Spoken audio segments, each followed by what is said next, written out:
Hello students, welcome to GR Maths Academy. एक बार फिर आप लोगों के अपने channel YouTube GR Maths Academy पे आप लोगों का स्वागत करता हूं। और जैसा कि क्वेश्चन का सिलसिला बहुत अच्छे लेवल पे हम लोग लेके चल रहे हैं, क्वेश्चंस के सॉल्यूशन को बहुत अच्छे लेवल पे तैयार कर रहे हैं, तो उसी तरीके के एक क्वेश्चंस को और हम तैयार करेंगे, बहुत बेहतर लेवल पे उसके सॉल्यूशंस को समझेंगे। और जैसा कि आप लोगों को पता है कि हम क्वेश्चंस करने लग रहे हैं एक्सरसाइज 9.1 क्लास 10th मैथमेटिक्स, ठीक है। और क्वेश्चन नंबर 12 आज हम डिस्कस करेंगे। कौन सा क्वेश्चन नंबर 12? हमने प्रीवियस वीडियो में क्वेश्चन नंबर 11 तक का बेस्ट सॉल्यूशन बहुत अच्छे लेवल पे तैयार कर लिया है। अब क्वेश्चन नंबर 12 की तरफ हम चलेंगे। ऐसे करके धीरे धीरे हम सारे सिलेबस को कवर करेंगे बिना किसी टेंशन के, बहुत आराम से, ठीक है। तो क्वेश्चन नंबर 12 मैंने लिख लिया आप लोगों को समझाने के लिए। बहुत अच्छे से इसको पहले समझते हैं, क्योंकि क्वेश्चन समझना मतलब आप लोग सॉल्यूशन का 50% पार्ट कर लेना। अगर आप क्वेश्चंस को अच्छे तरीके से डीप विजन के साथ इसे समझ लेते हैं तो सॉल्यूशन का 50% हमारा यहाँ कवर हो जाता है। क्योंकि जब तक आपको क्वेश्चन अच्छे से समझ में नहीं आएगा, आप बहुत अच्छे तरीके से सॉल्यूशंस तैयार नहीं कर पाएंगे। इसलिए क्वेश्चंस पे बहुत अच्छे से ध्यान दिया कीजिए। तो आइए हम क्वेश्चंस को समझना स्टार्ट करते हैं। कह रहा है कि from the top of a 7 metre high building. कह रहा है कि एक बिल्डिंग है, ठीक है, एक क्या है, बिल्डिंग है जिसकी हाइट है 7 मीटर। कह रहा है the angle of elevation of the top of cable tower. ये देखिए यहाँ पे दो बातें यूज किया गया है, दो ऑब्जेक्ट है। क्या है? दो ऑब्जेक्ट, एक बिल्डिंग है और एक केबल टावर है, ठीक है, दो ऑब्जेक्ट है। कह रहा है 60 metre and angle of depression of its foot इतना इतना, ठीक है। तो सबसे पहले मैं आप लोगों को बता दूँ कि क्वेश्चन नंबर 12 एक्सरसाइज 9.1 का पहला क्वेश्चन ऐसा क्वेश्चन जिसमें एंगल ऑफ डिप्रेशन की बात की गई है। किसकी बात की गई? एंगल ऑफ डिप्रेशन की, ठीक है। उसके ऊपर हमने जितने भी क्वेश्चंस करे सब में एंगल ऑफ एलिवेशन का हमने कॉन्सेप्ट लगाया। अब एंगल ऑफ डिप्रेशन का ये पहला क्वेश्चन है। बहुत अच्छे तरीके से इसे पूरा डिटेल के साथ हम एक एक पॉइंट बात करेंगे, बस आप लोग चीज़ों को समझते रहिए। तो सबसे पहले मैं क्या करता हूँ कि बिल्डिंग और केबल टावर ड्रॉ कर लेता हूँ ताकि आप लोगों को अच्छे से समझा पाऊँ। तो यहाँ से देखिए, तो क्वेश्चन नंबर 12 है। कितना है? क्वेश्चन नंबर 12 एक्सरसाइज 9.1, ठीक है। तो पहले क्या करते हैं? बिल्डिंग। अच्छा, थोड़ा सा सेंस हमें यहाँ पे लगाना पड़ेगा। क्या कि बिल्डिंग बड़ी होती है या टावर बड़ी होती है? जल्दी से, वेरी गुड आंसर, बिल्कुल सही आप लोगों का, टावर बड़ी होती है ना। तो हम सबसे पहले क्या करते हैं, एक बिल्डिंग यहाँ खींच लेते हैं, एक बिल्डिंग की लाइन। ये देखिए, ये हमने बिल्डिंग ड्रॉ कर लिया है ना। ए पॉइंट का नाम दे देते हैं, ये ए और ये पॉइंट बी। तो ये आप लोग बहुत अच्छे तरीके से समझ पाएंगे। इसको हम नाम दिए हैं ए बी। क्या हमारे पास? बिल्डिंग है। क्या है? बिल्डिंग है। कोई प्रॉब्लम नहीं है। इसी के सामने एक टावर भी हमें ड्रॉ करना है। क्या करना है? टावर। तो एक सीधी लाइन और खींच लेते हैं टावर का, इसके जस्ट सामने, है ना, इसके जस्ट सामने हम एक लाइन और ड्रॉ कर लेते हैं बिल्डिंग की। एक टावर बनाएंगे। क्या बनाएंगे? टावर। तो एक लाइन आप लोग यहाँ से ड्रॉ कर लीजिए, जो दिखे आप लोग यहाँ से, है ना, दिख रहा है। तो यहाँ से हमने एक लाइन और खींच ली। किसकी? ये हमारा होगा, ये इस पॉइंट का नाम दे देते हैं पहले, उसके बाद इसको हम बोल देंगे क्या, ये सी और ये D.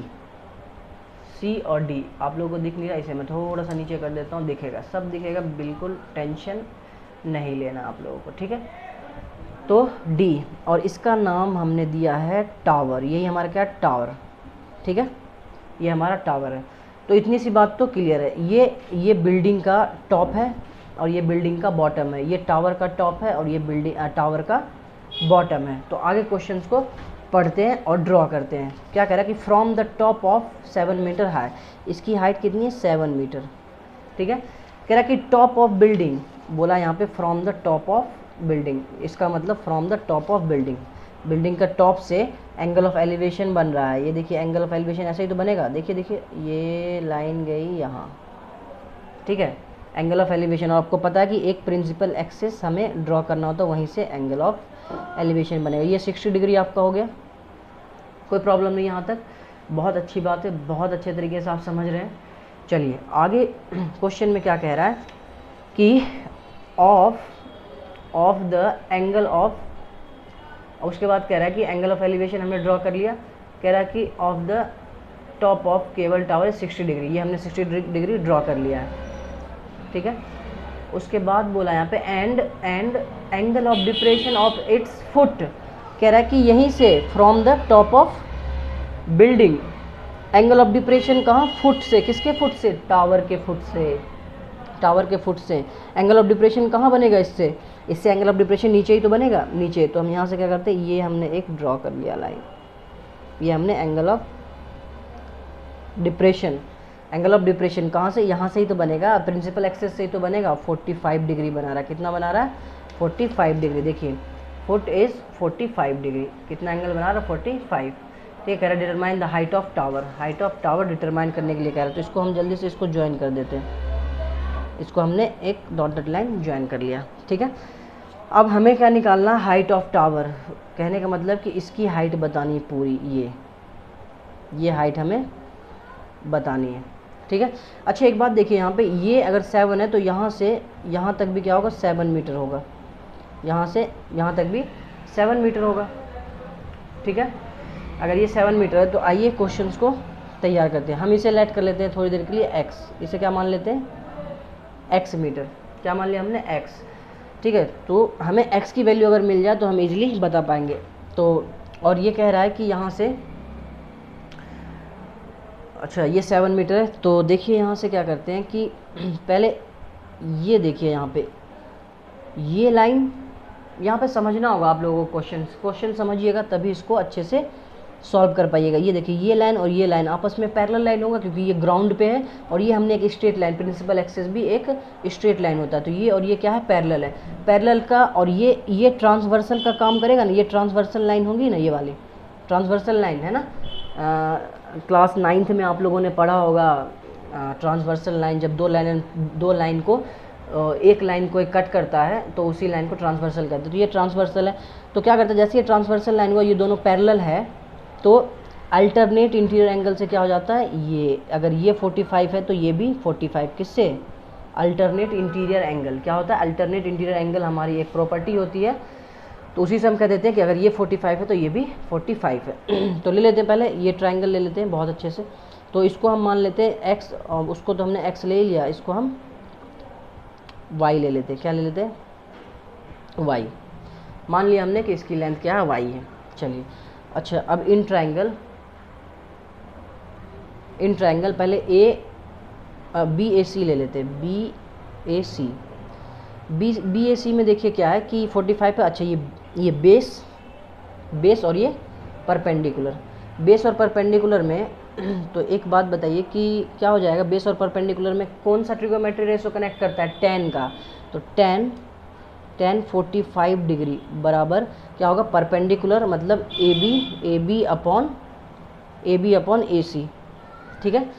tan trigonometry, tan equal to perpendicular upon base, तो परपेंडिकुलर ये और बेस हमारा ये है, इस ट्रायंगल के लिए, इस राइट एंगल ट्रायंगल के लिए, ठीक है। आप समझ गए होंगे यहाँ पे। और tan 45 की वैल्यू होती है 1, तो AB क्या है हमारे पास, AB 7 मीटर, 7 है, AB हमारा 7 और ये हमने y माना, तो यहाँ से y इक्वल टू क्या आ जाएगा, 7 मीटर, y इक्वल टू क्या आ जाएगा, 7 मीटर। तो एक बात हमें पता चली कि इसकी लेंथ भी कितना, 7 मीटर है, ये जो बेस है ये भी 7 मीटर है। तो ऑफिशियली बात है कि जितना डिस्टेंस ये होगा उतना ही डिस्टेंस तो ये भी होगा, अरे होगा कि नहीं, जितना डिस्टेंस ये होगा उतना डिस्टेंस ये, तो ये भी क्या है, 7 मीटर, ठीक है। तो अगर y हमारे पास इतना है तो कहने का मतलब कि AC बराबर B, इस पॉइंट का नाम दे देते हैं E, है ना, E, और BE, AC बराबर BE, क्योंकि दोनों लाइन पैरेलल है, सेम होगा हमारा, तो AC इक्वल टू BE कितना हो जाएगा, 7 मीटर, ठीक है, कोई प्रॉब्लम नहीं है। अब देखिए अगेन इन ट्रायंगल, अब ट्रायंगल ले लेते हैं कौन सा, ये वाला, अब ये मिल गया हमें, और अब देखिए ये वाला, तो इन ट्रायंगल BED,